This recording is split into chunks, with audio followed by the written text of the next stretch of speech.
जय हिंद। दोस्तों, इस वीडियो में आगे बढ़ें उससे पहले थोड़ा सा मेरा परिचय जान लीजिए। मेरा नाम है अनवर अंसारी और मैं एमफी के द्वारा यानी कि association of mutual fund in India के द्वारा पूरी तरह से रजिस्टर्ड म्यूचुअल फंड का एडवाइजर डिस्ट्रीब्यूटर हूं और मुझे म्यूचुअल फंड इंडस्ट्री में लगभग 15 साल का अनुभव है। और इस दौरान मैंने अनगिनत म्यूचुअल फंड की पोर्टफोलियो रिव्यू की है। लेकिन बड़े अफसोस के साथ मुझे ये कहना पड़ रहा है कि इस दौरान जितने भी पोर्टफोलियो मेरे पास रिव्यू करने के लिए आए हैं उनमें से 95% म्यूचुअल फंड की पोर्टफोलियो को गलत ढंग से डिजाइन किया गया है। अब सवाल आता है कि ऐसा क्यों?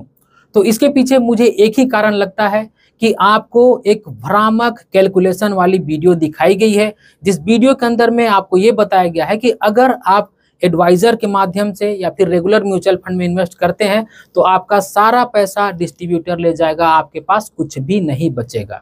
इस चक्कर में ऐसे लोग भी जो म्यूचुअल फंड के बारे में ज़्यादा जानते समझते नहीं है वो भी डायरेक्ट म्यूचुअल फंड में इन्वेस्ट करने लगते हैं। और होता यह है कि वो एक गलत म्यूचुअल फंड की पोर्टफोलियो डिजाइन करते हैं। और अगर आप एक गलत म्यूचुअल फंड की पोर्टफोलियो डिजाइन करते हैं तो यहाँ पे दो चीजें हो सकती है। एक तो ये कि आपको नुकसान हो सकता है और दूसरा आपको जितना रिटर्न आपके इन्वेस्टमेंट पे मिलना चाहिए था शायद उतना रिटर्न आपको ना मिले। तो ये कौन डिसाइड करेगा कि आपको कैसे और कौन से म्यूचुअल फंड में इन्वेस्ट करना चाहिए?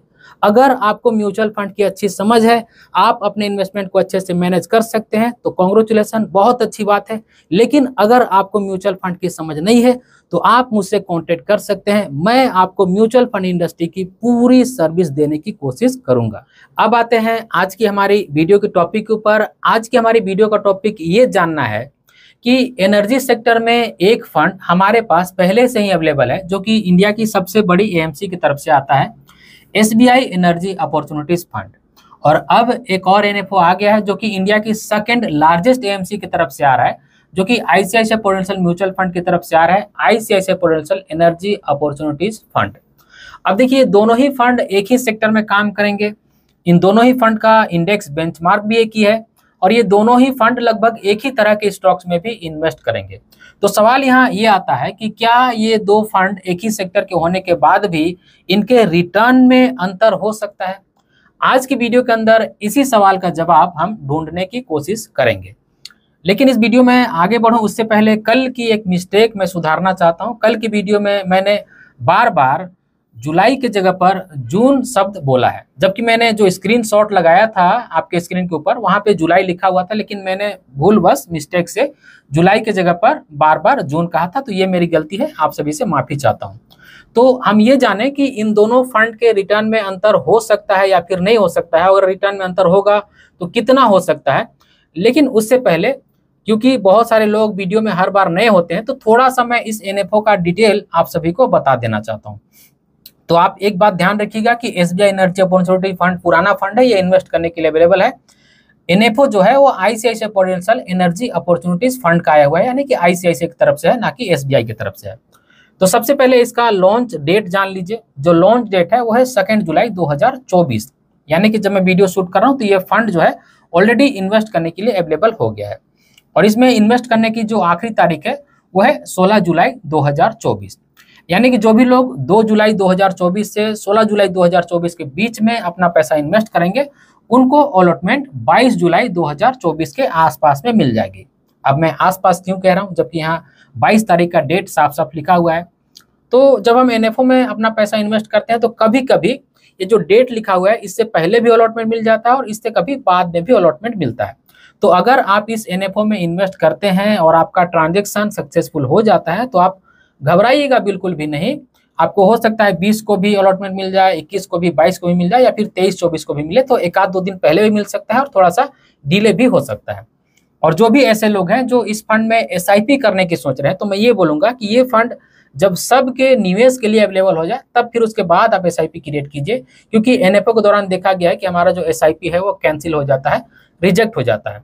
तो जैसा कि आप यहाँ डेट देख रहे हैं 22 जुलाई का डेट है अलॉटमेंट का, तो 22 जुलाई के बाद 5 दिन और जोड़ लीजिए, क्योंकि 5 दिन का और लगभग समय लगता है ये सबको इन्वेस्ट करने के लिए अवेलेबल होने के लिए।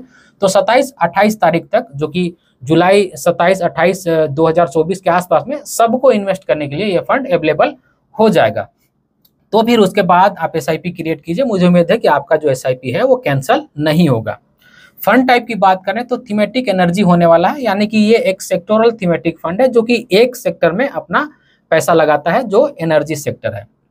इसका जो इंडेक्स बेंचमार्क होने वाला है वो निफ्टी एनर्जी टीआरआई यानी कि टोटल रिटर्न इंडेक्स होने वाला है। इस फंड को मैनेज करने के लिए जो सेबी की तरफ से मैंडेटरी है वो ये है कि आपको इक्विटी में और अपने सेक्टर में, जिस सेक्टर का ये फंड है उसमें आपको मिनिमम 80% पैसा लगाना होगा, और अदर में मैक्सिमम आप 20% पैसा लगा सकते हैं। वो डेट भी हो सकता है, कुछ भी हो सकता है, या फिर आप अपने सेक्टर से अलग में भी पैसा लगा सकते हैं, वो जो कि मैक्सिमम 20% के आसपास है। अब क्योंकि ये एनएफओ है तो जब भी हम एनएफओ में पैसा लगाते हैं तो एनएवी हमें 10 रुपये पे मिलती है, और अगर आप एसआईपी करना चाहते हैं इस फंड में तो 100 रुपये से कर सकते हैं, और लमसम आप 5,000 रुपये से कर सकते हैं।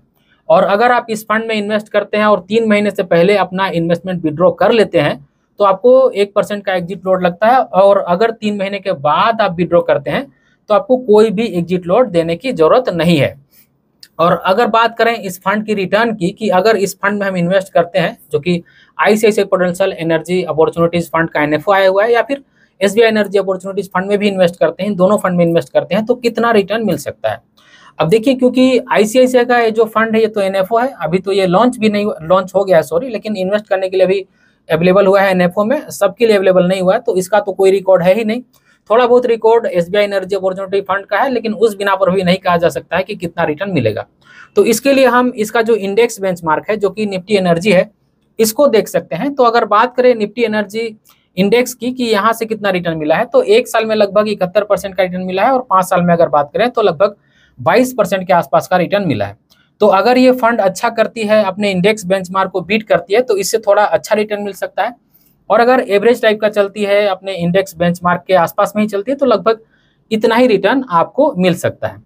अब यहाँ पे सवाल आता है कि हम ICICI prudential energy opportunities fund का जो एनएफओ है उसमें पैसा लगाते हैं तो हमारा पैसा कहाँ पे इन्वेस्ट होगा, या फिर एसबीआई एनर्जी अपॉर्चुनिटी फंड में पैसा लगाते हैं तो हमारा पैसा कहाँ पे इन्वेस्ट होगा। तो जैसा कि आप जान रहे हैं कि ये एनर्जी का सेक्टर है, तो आपका पैसा एनर्जी की सेक्टर में जो कंपनियां हैं उनमें लगेगा, जैसे ऑयल गैस बनाने वाली कंपनी हो गई, पावर बनाने वाली कंपनी हो गई, विंड एनर्जी हो गई, सोलार इंडस्ट्री हो गई, जहां से भी एनर्जी जनरेट होता है, इस तरह की कंपनी में आपका पैसा लगेगा। अब जैसे कि ये जो निफ्टी एनर्जी इंडेक्स है, इस इंडेक्स के अंदर में जो स्टॉक्स है उनको मैंने नोट डाउन यहाँ पे किया है। तो अगर आप निफ्टी एनर्जी फंड में पैसा लगाते हैं तो कुछ इस तरह के फंड में या फिर इसी फंड में पैसा आपका जाएगा, जो कि रिलायंस इंडस्ट्री है, हिंद पेट्रो है, अदानी ग्रीन है, टाटा पावर है, गेल है, आईओसी है, ओएनजीसी है, बीपीसीएल, एनटीपीसी और पावर ग्रिड है। तो इस कंपनियों में आपका पैसा लगभग 80% के आसपास में तो जाएगा ही, यानी कि ऐसी कंपनी जो पावर जनरेशन में है, ऑयल गैस में है, या फिर सोलार या फिर विंड एनर्जी के बिजनेस में है। आप देख सकते हैं कि हमारे देश में लगातार पावर का कंजम्पशन जो है वो बढ़ते जा रहा है। अब तो गाड़ियां भी ईवी आने लगी, इलेक्ट्रिक व्हीकल, जिनको पावर की जरूरत पड़ती है, तो अगर पावर की जरूरत पड़ती है तो इलेक्ट्रिसिटी की जरूरत पड़ेगी ही। बहुत सारे रेफ्रिजरेटर बिक रहे हैं, जैसे फ्रिज हो गए, एसी हो गए, और बहुत सारे इलेक्ट्रॉनिक्स डिवाइस भी हमारे देश में बढ़ते जा रहे हैं। तो ऐसे में ये जो पावर का कंजम्पशन है वो लगातार बढ़ते जा रहा है, और उम्मीद है कि आगे भी ये बढ़ते ही जाएगा।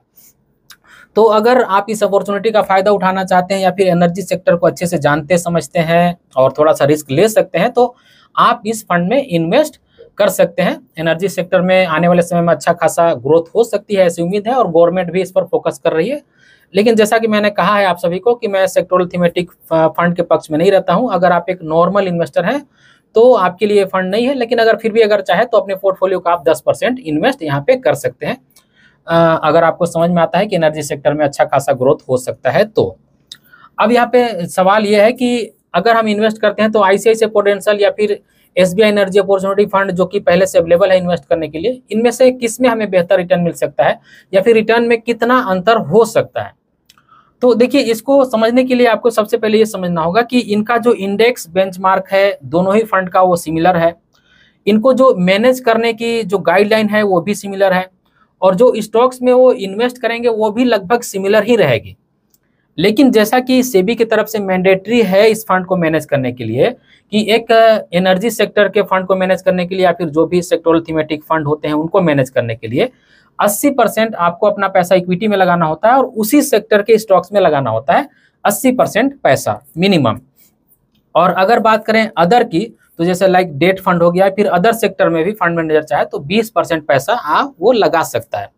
तो इस 20% पैसे से ना अगर फंड मैनेजर चाहे तो कुछ खेला कर सकता है। यानी कि अगर थोड़ा सा चालाकी दिखाए फंड मैनेजर तो कुछ अच्छा रिटर्न जनरेट कर सकता है, क्योंकि यहाँ पे उनको 20% की छूट है। तो अगर फंड मैनेजर को लगता है कि हम जिस सेक्टर में इन्वेस्ट कर रहे हैं या फिर जिस सेक्टर के फंड है उससे अलग सेक्टर में, दूसरे सेक्टर में कोई ऐसा स्टॉक्स है जिसमें अगर हम इन्वेस्ट करें तो हमें वहां से ज्यादा अच्छा रिटर्न मिल सकता है, इस अपॉर्चुनिटी का हम फायदा उठा सकते हैं, तो ये जो 20% अदर का है ना, इस पैसे को लगा करके वो एक्स्ट्रा रिटर्न जनरेट कर सकता है। अब रही बात फंड मैनेजर की, तो मुझे जरा सा भी शक नहीं है, क्योंकि एसबीआई जो है वो इंडिया की सबसे बड़ी एएमसी की तरफ से फंड है, और ICICI prudential energy opportunities fund जो है वो इंडिया की सेकंड लार्जेस्ट एएमसी की तरफ से है। तो दोनों ही जो फंड है वो इंडिया के सबसे बड़े फंड हाउस से आ रहे हैं।